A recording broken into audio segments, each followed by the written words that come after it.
Come sail away. Come sail away.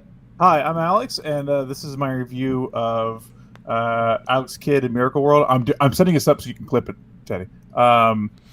So I play Alex Kidd in Miracle World DX. It is a remake of Alex Kidd Miracle World, a game from 1986. This remake just came out like last week, at the time of recording this, and I was very excited for this. They announced it last year during like the summer indie game thing, and Sega's been letting a lot of other companies come in and remake or make sequels to their games. Like they've done like Wonder Boy remakes lately, and they did a Streets of Rage 4. Like the same company put out Streets of Rage 4, which was fucking fantastic. And whenever they announced the new Alex Kidd game, I was like, oh, and they announced it was going to be like a remake of the original. I was like, that's really interesting because Sega themselves haven't touched Alex Kidd since I forget, it's like 80, it must have been like 80, no, sorry, 91 maybe. That traumatized So me. yeah, he's had cameos and stuff, but they haven't touched that, like, put out an actual new game in like such a long time. So at the beginning of this year, I actually sat down and I played through the original version of Miracle World through the Sega Ages version on Switch, and then also played through the Enchanted Castle, which sucks. And just to kind of like prep myself for this, because I'm not as familiar with the character as I am with like Sonic or other Sega properties. So Miracle World DX is a remake of the original game from 1986. They've redone the visuals. It looks fantastic. It's got a great art design. The story sees the evil Lord Jankin take over Miracle World and capture the princess and the prince, and you are tasked with saving them. You find out that you're Alex Kidd, and you find out that you're actually a long lost prince to this world, and you are tasked with saving them through platforming, and you play rock paper scissors with the bosses, and it's a pretty fun time. I had a lot of fun playing the original version on like the Sega Ages. Granted, that's a game from 1986. So going into this remake, I had high hopes, especially since it's the same company that put out Street Rage 4, and that was fantastic.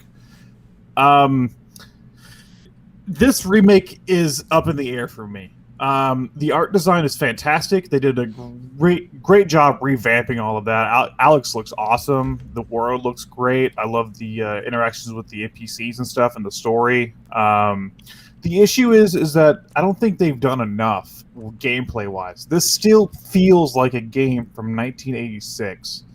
And what I mean by that is the game is tough. It's a one shot and you're dead type of game. The hitboxes can be a little weird with the punches. I feel like because like that's your main attack is like a punch, and I feel like it's a little hard to judge how close you need to be at points, especially with the new art design. Um, the game is a little slippery, and I feel like overall, like these are attributes you can give the original version of the game. I feel like they didn't give this game enough like quality of life improvements to really make it worth playing in like the modern age for a new player. This I've seen like two different sides of the coin for this. I've seen people review this game and say it's fantastic, it's a great remake, and those are the people that grew up playing it in 1986. And I see people saying it's a waste of time, don't play it. And those are the people that have never played an Alex Kidd game before and are having a very frustrating time.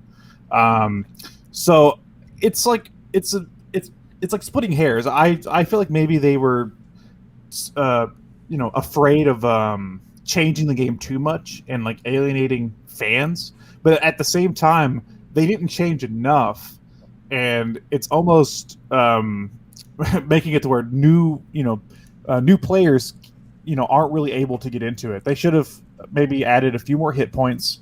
They have like an infinite lives thing you can like activate, which helps.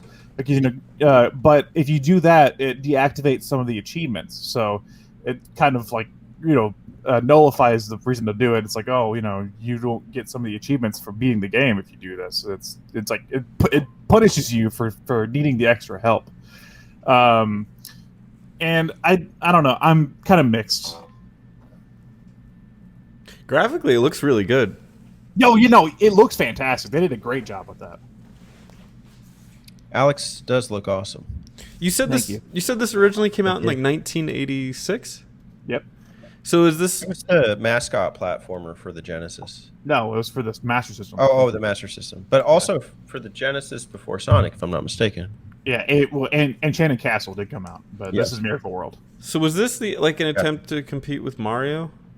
Yeah, people put it up that way. Here's the thing: is that like this was just the closest thing they had to a mascot. Before that, I think their mascot was like Opa from fucking Fantasy Zone. So this was like the closest thing they had to compare to Mario, because Mario came out like '85.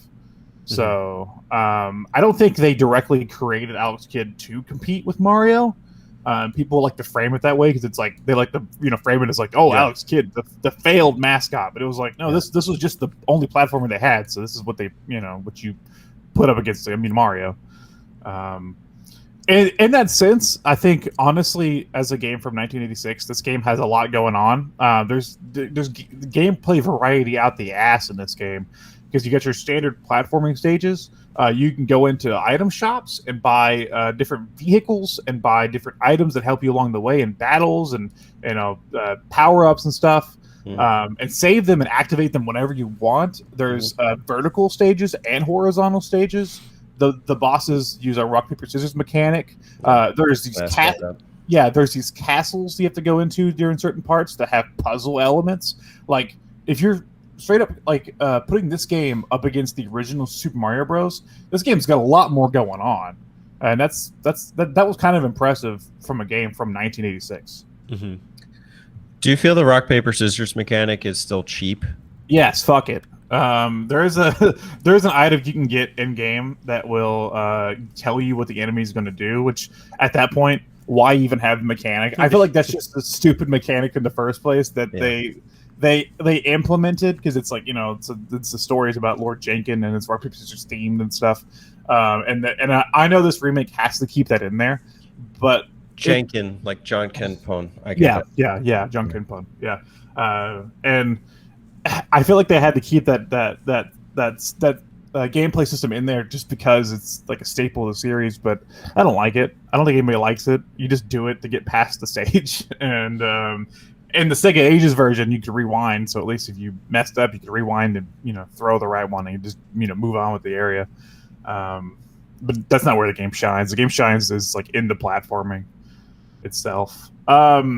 This game does something that I've seen a lot of other remakes do lately. It lets you swap back and forth between the new visuals and the old visuals, which is handy. And I actually find that the old visuals, it's easier to judge the hitbox for your punch, because the animation is just so sudden and your fist just pops out, and I'm able to tell where I'm actually punching. They really messed it up with the new one, because I don't know how many times I've like accidentally died from touching an enemy when I thought I was about to punch it. It's very hard to time. Yeah. And I don't know. I'm really like I wanted this like, especially since Streets of Rage 4 was fantastic. That game is amazing. I wanted this to be a great new way for people to get into like the Alex Kidd series and stuff. And I don't think this is it. Oh. Well, I'm reading about this game. This is interesting. So it was originally planned as a game adaptation of the Dragon Ball franchise. Yeah, yeah, and you can see that in like some of the locations and stuff in the game. But since Sega was no longer able to use the license, it became an original title. The game was planned as an action RPG, with the main character using the Ruyi Jingu Bang to attack, and then later changed to be a direct competitor to Super Mario Bros. This is according to the fandom Alex Kidd wiki. So it could have been written by a 13-year-old. Mm-hmm. Or a kid. Or Alex. Yeah. It says written by John Kidd. I think that's an alias for Alex Kidd. On the cover, he looks super doofy. Oh, on the North American version of the original, he looks terrible. Well, this new one too. He's just like. Oh, on the but I like the art design of the new one. Okay. I honestly though, I hope this does well enough that they pursue maybe like making a new game or like a more original game, because I feel like that's where they should have done this in the first place, is made like a new game instead of trying to remake the old one, because I feel like that really like gave them a lot of limitations to what they could do. The formula's tired. I don't think people liked it have liked that game as a classic representation of Sega. That's the best one they made, was Miracle World, and people hold that one as like a classic, and people still but I hear people talk about that one, they're like, oh, it's great for a game from 1986. And sadly that was the high point for Alex. The rest of his games never really did well after that. Never really hit, they tried to they threw him in like different gameplay styles. The follow-up game was like Tipping Stars, I think it was called, or something like that, and it was like a arcade game where you just ran forward and jumped and stuff, and it was totally different. And then they did like a BMX game, and then they did the one on the Genesis, which sucked. And then they did like a game called High Tech World, which is like you just walk around like a house and talk to people. And then they did Alex Kidd and Shinobi World. That one's pretty cool, but like it's super short. They never really let Alex reach his full potential after Miracle World, sadly. And I don't know. I was just kind of hoping this would be a second chance, and I don't think this is it. Sadly, he will remain a failed child star. Alex Kidd. What do you think that this game does right as a remake?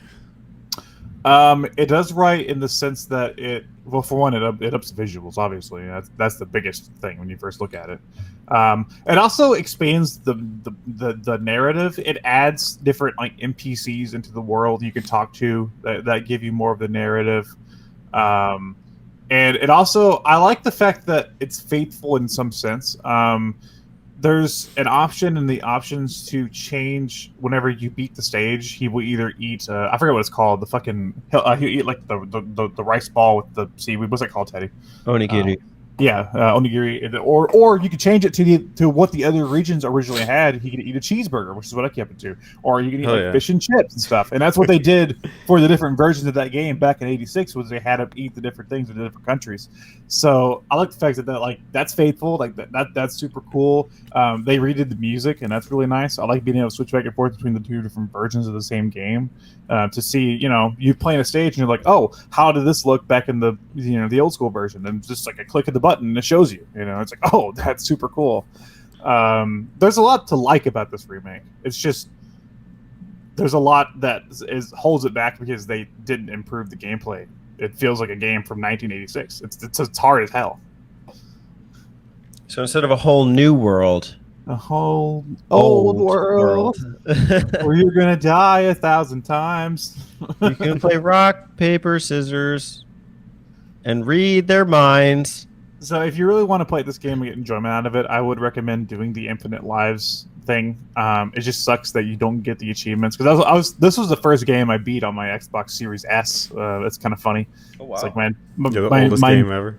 Yeah, my next gen console, the first game I beat was Alex Kidd Miracle World. Sega Dreamcast 2 confirmed. It just sucks because I played through most of the game without the Infinite Lives on, and then you get to a certain point to where you just need it. It's just fucking ridiculous, because if it gives you 3 lives, and if you lose those 3 lives, you have to restart the stage, and it gets to a point to where one of the final castles is so long and so punishing. Like, you walk into rooms and there's just like traps that are going to kill you immediately unless you know what to do.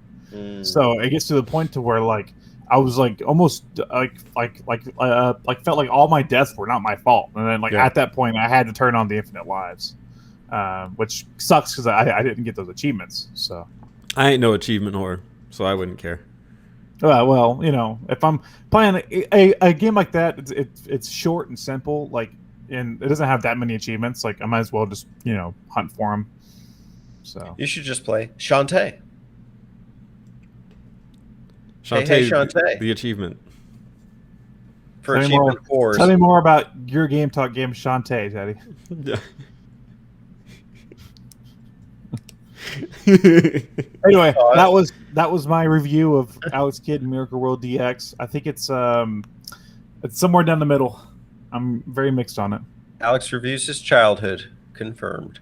Alex was a kid. I love all the Alex Kidd jokes, by the way. They're totally funny and original. Wait to a both minute. you guys and both everybody in the Discord, it's hilarious because my name's Alex and the character's name's Alex. So it's funny to say that I'm Alex Kidd, and you know what? Fuck it, I am Alex Kidd. So Hey, it's there we clicking in go. my head. His name is Alex. Yeah. And he loves Sega. Oh, Alex Kidd no. was on Sega. Oh. Wait, no, I lost it. Oh shit. I don't know. Alex had a kid. Alex had a. You had a discovered. You discovered his kid. It was Alex Dude. Kidd. kid. Okay, that's the joke. Okay. Yeah. Okay, got it. I thought I had something, then it just kind of disappeared on me. I brought it back. Okay. Thank you. Yeah, thank you. Jang, Thank you, Alex. man, Pawn. Kid.